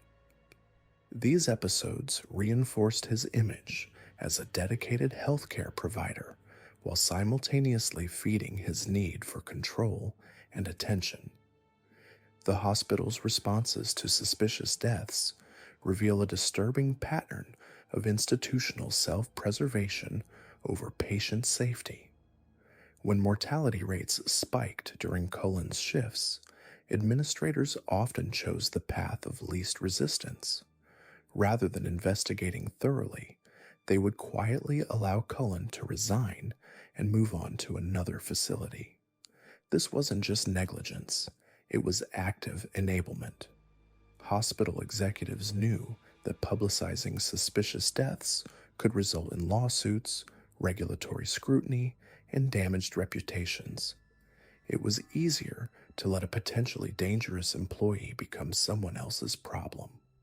At Somerset Medical Center, where Cullen would eventually be caught, the pattern repeated itself with deadly consequences. Between 2002 and 2003, the hospital experienced an unusual number of cardiac arrests during Cullen's shifts.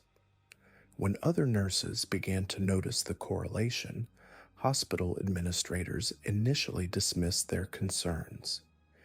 It wasn't until a pharmacist discovered that someone had been accessing unusual quantities of heart medications that a formal investigation began. Even then, the hospital's first instinct was to handle the matter internally rather than involving law enforcement. The investigation that finally brought Cullen down revealed the true scope of his crimes. Detectives found that he had worked at 9 different healthcare facilities across Pennsylvania and New Jersey over his 16-year killing spree. At each location, he had left behind a trail of suspicious deaths that had been overlooked, explained away, or deliberately ignored. The conservative estimate of his victims stands at 40, but investigators believe the actual number could be as high as 400. The uncertainty exists because many of his victims were cremated before thorough toxicology tests could be performed, and because the passage of time has made retroactive investigation nearly impossible. What makes Cullen's case particularly disturbing is how it exposes the vulnerabilities in our healthcare system. Patients enter hospitals in their most vulnerable state, trusting that the people caring for them have their best interests at heart. They surrender control over their bodies, their medications, and often their lives to medical professionals. Cullen weaponized this trust, using his positions of authority to select victims who couldn't defend themselves. Many of his victims were elderly, unconscious, or too ill to understand what was happening to them. The psychological profile that emerged during Cullen's trial painted a picture of a man driven by a complex mixture of motivations. Unlike serial killers who hunt strangers, Cullen killed people who were placed in his care. He claimed that many of his victims were suffering and that he was ending their pain, positioning himself as an angel of mercy. However, investigators found that many of his victims were recovering well and had good prognoses for survival. This contradiction suggests that Cullen's motivations were more about power and control than compassion. During his confession, Cullen described feeling a sense of omnipotence when deciding who would live and who would die. He spoke of the rush he felt when family members thanked him for his care, not knowing that he had just murdered their loved one. This need for control extended beyond his victims to the healthcare system itself. By killing patients and then participating in the efforts to save them, Cullen could manipulate entire medical teams, directing their attention and energy while maintaining his facade of dedication. The ripple effects of Cullen's crimes extend far beyond his direct victims.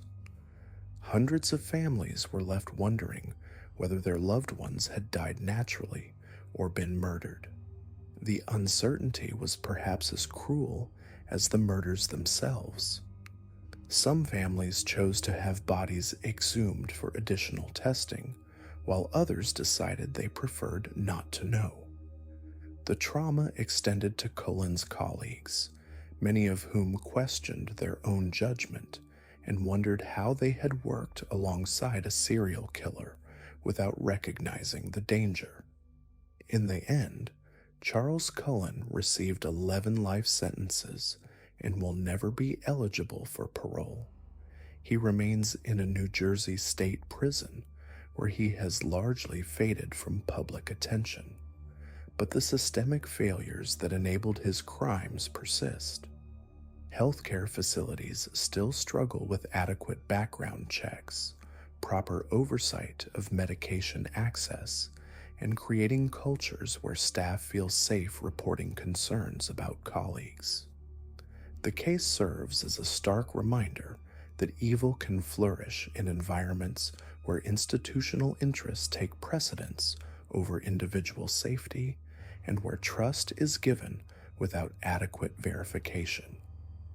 The story of Charles Cullen forces us to confront uncomfortable truths about the institutions we depend on for our most basic needs. It reveals how easily a system designed to heal can be corrupted by someone determined to harm, and how our natural inclination to trust can be exploited by those who view human life as expendable. Charles Cullen stood at the bedside of another patient, a syringe hidden in his uniform pocket. To everyone around him, he was the dedicated night nurse, working the graveyard shift while others slept. But behind his quiet demeanor and gentle bedside manner was a calculated killer who had turned the most trusted profession into his personal hunting ground. For 16 years, Cullen moved through hospitals across New Jersey and Pennsylvania like a shadow, systematically murdering patients with lethal injections of insulin, digoxin, and other medications. He didn't choose victims based on suffering or mercy. He killed because he could, because he enjoyed the power over life and death, and because the medical system gave him endless opportunities to do so. What makes Cullen's story particularly chilling is how perfectly he embodied the image of a caring healthcare worker. Colleagues described him as compassionate, always volunteering for extra shifts, especially during holidays when other nurses wanted to be home with their families. He would sit with dying patients, hold their hands, comfort grieving relatives. But this wasn't compassion, it was theater. Cullen was performing the role of the angel of mercy while systematically becoming the angel of death. He later admitted that he felt a rush of excitement when administering fatal doses, watching as patients slipped away while their families stood nearby, completely unaware that their loved one was being murdered. The scope of Cullen's crimes is staggering. He confessed to killing 40 patients, but investigators believe the actual number could be in the hundreds, possibly making him one of the most prolific serial killers in American history.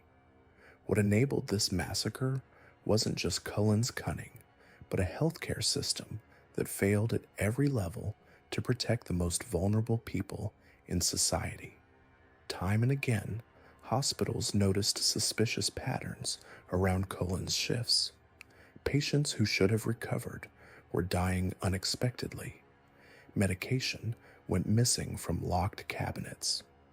Other nurses whispered about the strange coincidences that seemed to follow him from ward to ward. But instead of investigating, hospitals chose the path of least resistance.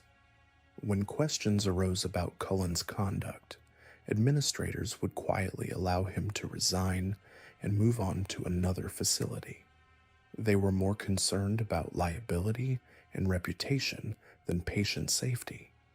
This created a horrifying cycle where Cullen would kill patients at one hospital, face quiet scrutiny, then simply pack up and continue his murder spree at the next facility. The medical community, bound by professional courtesy and fear of lawsuits, became unwitting accomplices in his crimes. Cullen's method was as simple as it was deadly. He would access medication rooms using stolen keys or by exploiting security gaps that were commonplace in hospitals during the 1980s and 90s. His weapon of choice was often insulin, which could cause fatal hypoglycemia in non-diabetic patients. The beauty of this method, from a killer's perspective, was that insulin breaks down quickly in the body and wasn't routinely tested for in autopsies. Many of his victims were elderly or already sick, making their deaths appear natural. When families asked questions, they were told their loved one had suffered complications, that these things happen in hospitals, that death is sometimes unexpected. But Cullen didn't limit himself to insulin. He also used digoxin, a heart medication that could cause fatal arrhythmias when given in large doses. He injected patients with epinephrine, causing massive heart attacks. He administered massive doses of medications that would shut down organ systems, then watched as frantic medical teams tried to save patients who were already doomed. In some cases, he would be part of the resuscitation efforts, performing CPR on victims he had just murdered, maintaining his facade as a dedicated caregiver even as he killed. The psychological profile that emerged during his eventual interrogation revealed a man driven by a complex mixture of power, control, and genuine mental illness. Cullen suffered from severe depression and had multiple suicide attempts throughout his life. But rather than taking his own life, he chose to take others. He claimed that he was ending suffering, that his victims were better off dead, but investigators found no evidence that he targeted patients who were particularly ill or in pain. Instead, he seemed to choose victims based on opportunity and convenience: a patient alone in their room, a shift with minimal supervision, a medication cabinet left unlocked. What's particularly disturbing is how Cullen's personal life paralleled his professional killing spree. He went through a bitter divorce, struggled with financial problems, and showed signs of severe psychological disturbance.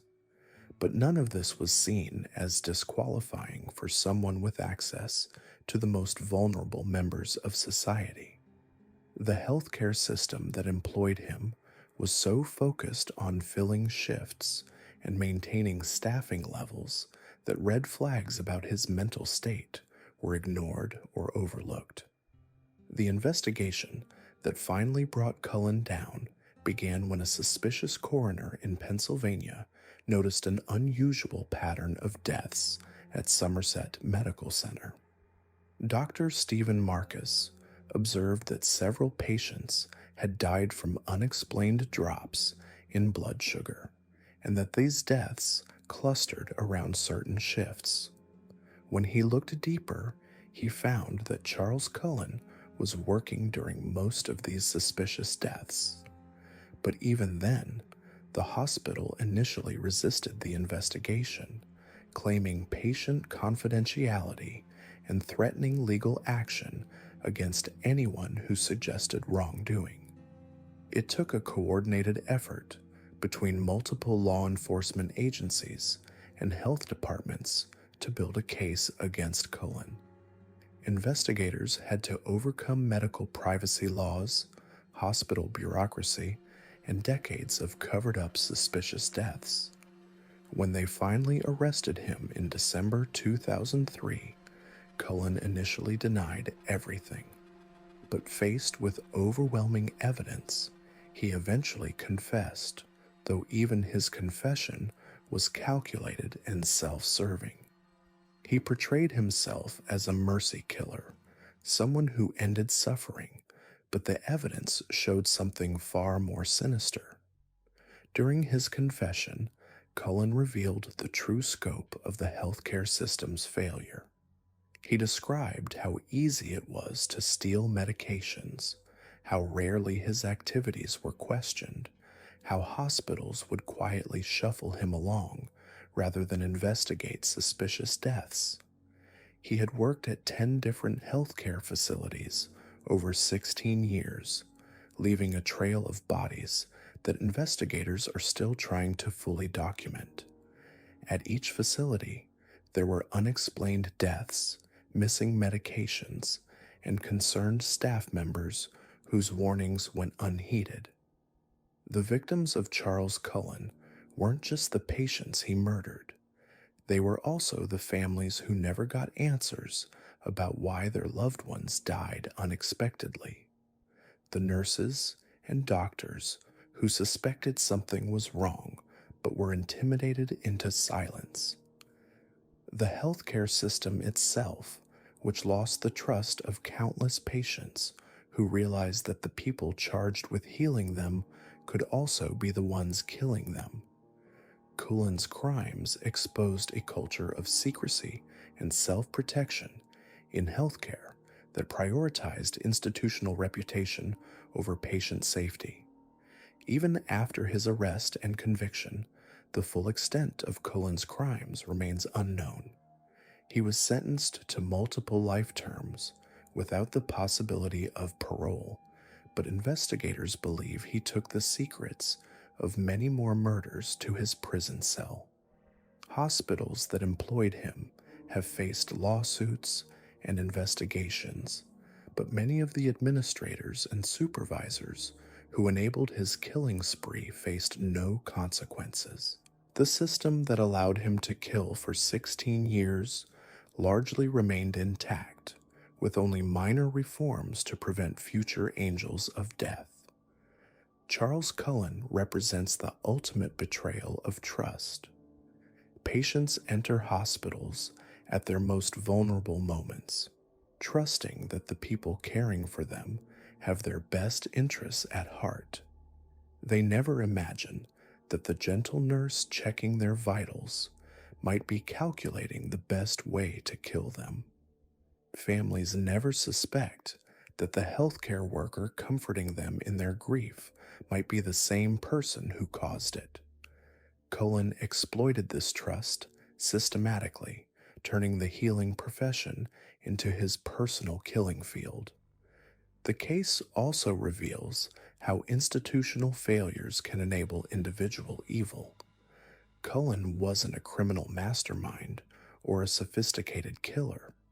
He was a deeply disturbed man who should have been stopped years before he was. But the healthcare system's unwillingness to confront problems, investigate suspicious deaths, or prioritize patient safety over institutional protection created the perfect environment for his crimes to flourish. Every hospital that quietly allowed him to resign, every administrator who looked the other way, every supervisor who ignored red flags became complicit in his murders. Today, Charles Cullen sits in prison, serving 11 consecutive life sentences. He will never be eligible for parole, never walk free, never have another opportunity to kill. But his legacy lives on in the families still searching for answers about loved ones who died under suspicious circumstances. In the healthcare workers who struggle with the knowledge that they worked alongside a killer. In the patients who now look at their caregivers with suspicion and fear. Cullen's crimes didn't just end lives, they shattered the fundamental trust between patients and the medical system designed to protect them. The story of Charles Cullen serves as a stark reminder that evil doesn't always announce itself with dramatic flourishes or obvious warning signs. Sometimes it wears scrubs and carries a stethoscope. Sometimes it works the night shift and volunteers for overtime. Sometimes it holds your hand while you die, not from natural causes or tragic illness, but from calculated murder disguised as medical care. What makes these killers so particularly disturbing isn't just their methods or their body counts. It's how they exploited the very systems designed to protect us. Charles Cullen didn't just murder patients, He weaponized the trust we place in healthcare workers. Juan Corona didn't just kill migrant workers, he preyed on society's most vulnerable and forgotten. Thomas Cocorales didn't just participate in ritual murders, he showed us how easily someone can be drawn into a web of evil and embrace it willingly. But perhaps most chilling of all is how these men walked among us undetected for so long. Cullen worked in hospitals for 16 years, moving from facility to facility while administrators turned blind eyes to suspicious patterns.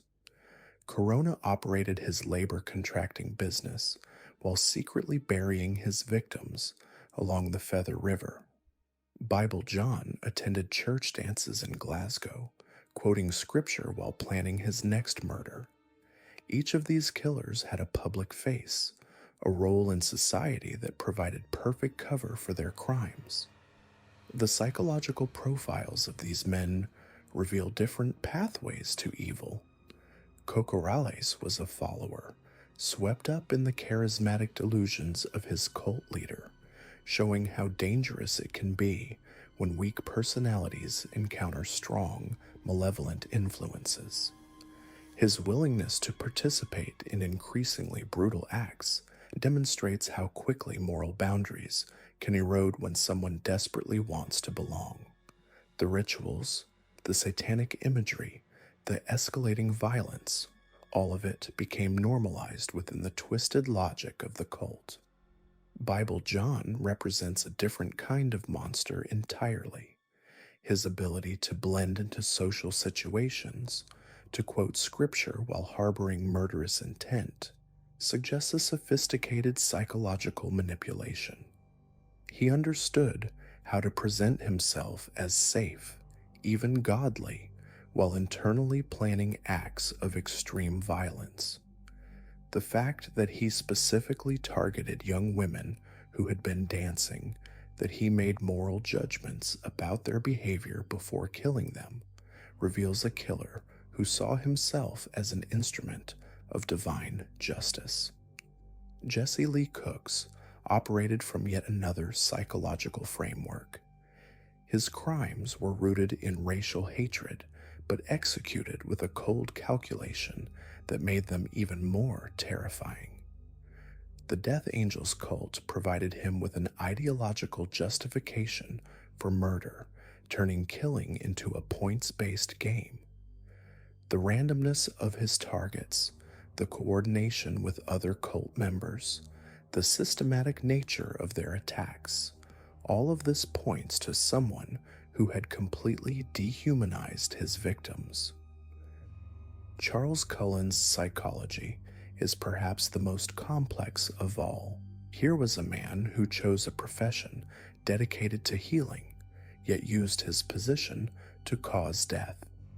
His method of murder, using common medications that would cause heart attacks or respiratory failure, required medical knowledge and careful planning.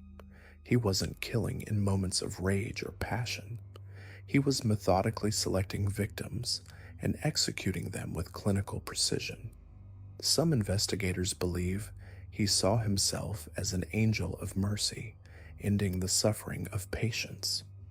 Others think he simply enjoyed the power over life and death. Juan Corona's case reveals how economic desperation can create perfect victims. The migrant workers he employed were often undocumented, separated from their families, with no one to immediately report them missing. They trusted him because he provided work and wages. He exploited that trust in the most horrific way possible, turning their hope for a better life into a death sentence. The sheer number of victims, the organized way he disposed of bodies, the years he operated without detection, all of this speaks to a killer who understood exactly how to exploit societal blind spots. What's most unsettling about studying these cases is recognizing how many institutional failures enabled these crimes. Hospitals, that didn't properly investigate suspicious patient deaths, law enforcement agencies that didn't take disappearances of marginalized people seriously, communities that preferred to look the other way rather than confront uncomfortable truths, social services that failed to intervene when warning signs were present. The victims of these killers were overwhelmingly society's most vulnerable members: hospital patients who couldn't advocate for themselves, migrant workers with no legal protections, young women out for an evening of dancing, people struggling with addiction or homelessness. These killers understood that certain victims wouldn't be missed quickly, wouldn't be thoroughly investigated, wouldn't generate sustained public attention. Even today, decades after these crimes, we're still uncovering the full extent of the damage. New victims are being identified, cold cases are being reopened, families are finally getting answers about loved ones who disappeared without explanation. The ripple effects of these crimes continue to spread, touching not just the immediate victims, but their families, their communities, entire systems of care and protection. These cases also reveal how killers adapt and evolve. When one hunting ground becomes too dangerous, they move to another.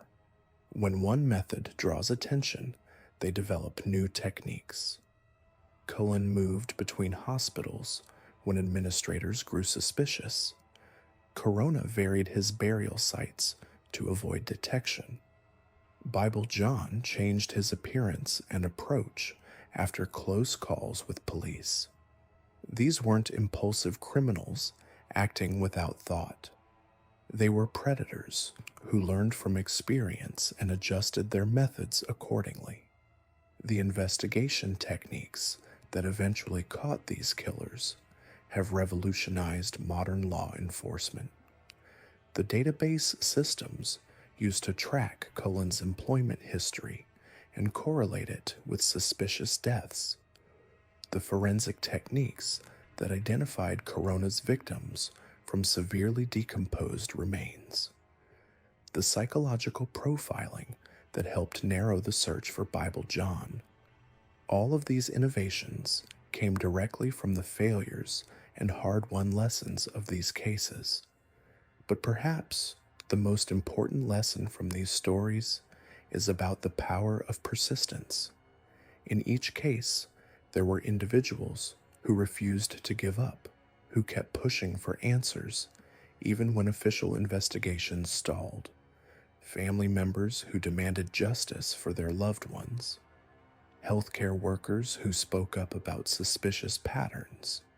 Community members who provided crucial tips to police. Without their determination, these killers might never have been caught. The evil that men like Cocorales, Bible John, Cooks, Cullen, and Corona represent isn't some supernatural force. It's a very human darkness that emerges when empathy dies, when other people become objects rather than fellow human beings. Understanding this darkness, studying it, learning from it, that's how we protect ourselves and our communities from the monsters who walk among us. These aren't the famous serial killers whose names everyone knows, but their crimes were just as real, their victims just as deserving of justice, their impact just as devastating. The most terrifying aspect of these killers isn't just their brutality, it's how they exploited the very systems designed to protect us. Each one found a different crack in society's armor and turned it into a weapon.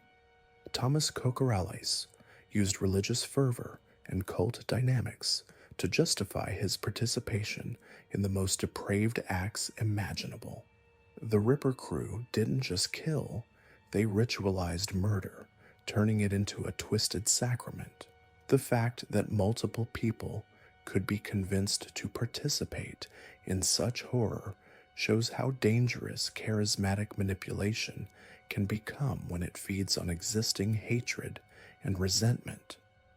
Kokorales and his accomplices preyed on women they viewed as disposable, using their perceived moral authority to mask their sadistic impulses.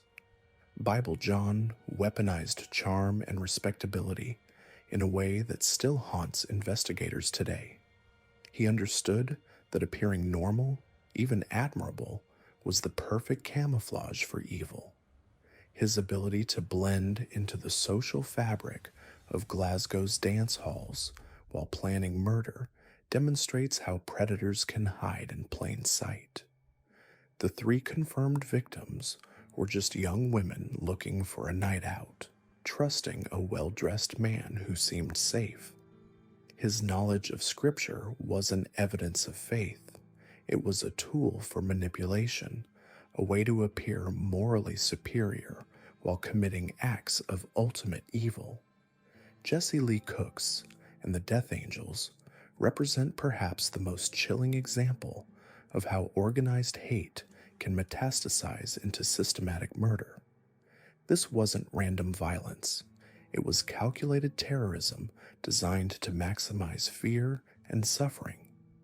The point system they used, literally scoring human lives like a game, reveals a level of dehumanization that's almost incomprehensible.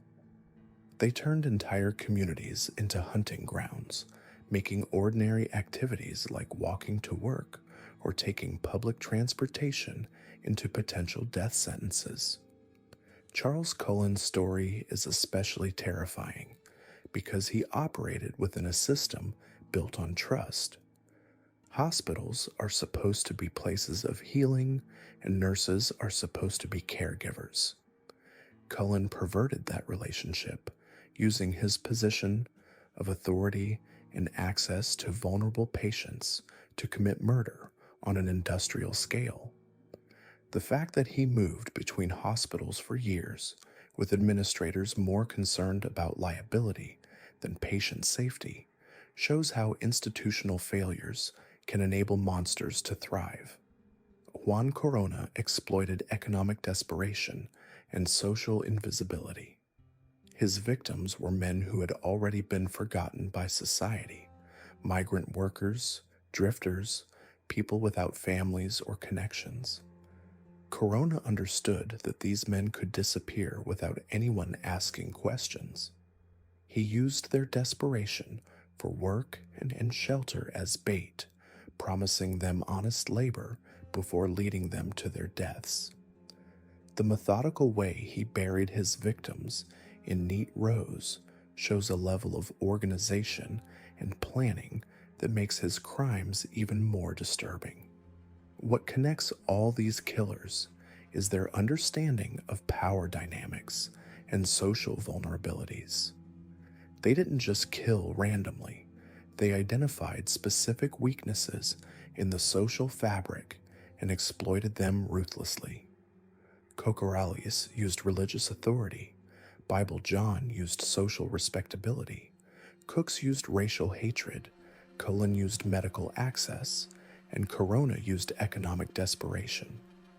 The institutional failures that enabled these crimes are just as important as the crimes themselves.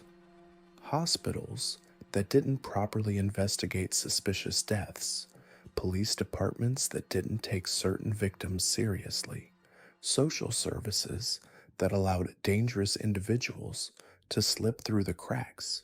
These systemic failures created the conditions where evil could flourish. Perhaps most disturbing is how long these killers operated before being caught. Kokorales participated in murders for years.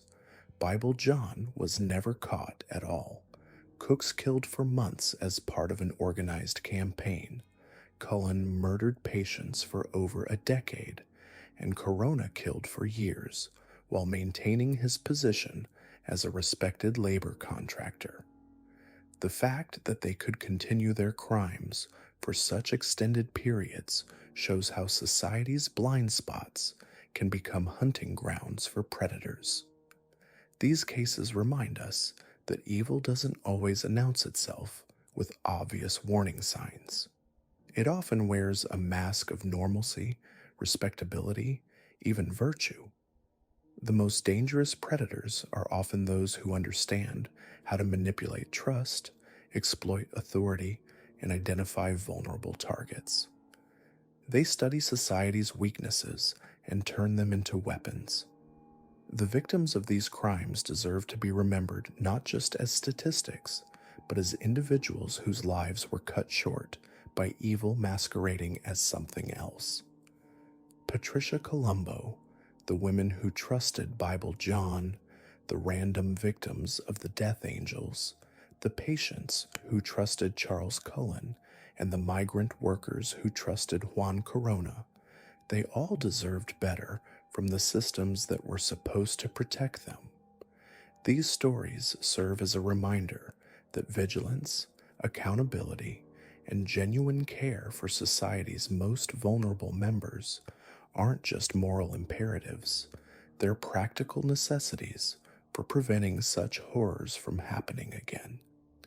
Evil thrives in silence, in the spaces where no one is watching, in the gaps between what institutions claim to do and what they actually accomplish. The most chilling lesson from these cases is that monsters don't just exist in our nightmares, they walk among us, often hiding behind the very facades we're taught to trust and respect.